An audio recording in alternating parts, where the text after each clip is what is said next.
In the past few days, a media uproar started over the visit of Sheikh Hamza bin Nasser of Qatar to the pyramids of Meroe in Sudan. Egyptian media rushed to showcase their astonishment that another country could have pyramids. سمعنا إنه السودان فيها أهرامات. في أهرامات السودان جنب علبتين نستو كده. دي جبنة مثلثات. ومش أي حد يبقى عنده أهرامات، ده الأهرامات دي 7000 سنة. It's not much of their fault though, because this is the result of a massive misinformation campaign that has been going for decades to associate anything that has to do with pyramids or the pharaohs with modern-day Egypt. What these so-called journalists fail to admit though is that there are more of these cheese triangles in the small part of northern Sudan than there are in the whole of Egypt. 220 of them to be precise. You see, Meroe was the capital of the historic kingdom of Kush. And much like the Egyptian pharaohs, the Kushite kings and queens were buried in these tombs alongside their golden jewelry.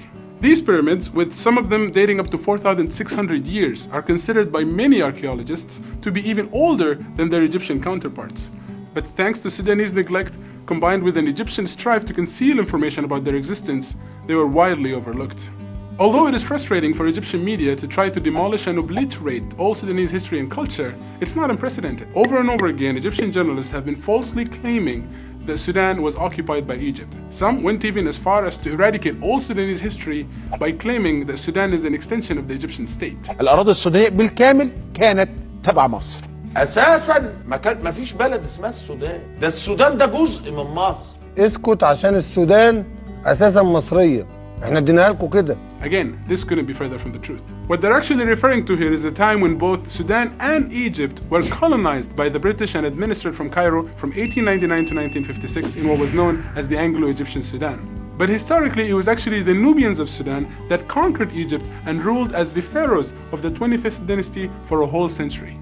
So it's more accurate to say that the current-day Nubians have a more legitimate claim over the history of Kemet than modern-day Egyptians, who are mostly the descendants of the various civilizations that conquered Egypt throughout the years.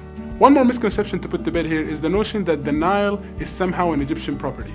While it's true that Egyptians have always flourished alongside the banks of the Nile, and the Greek historian Herodotus wrote that Egypt is the gift of the Nile, this legendary river is actually formed in Khartoum and runs its longest course in Sudan.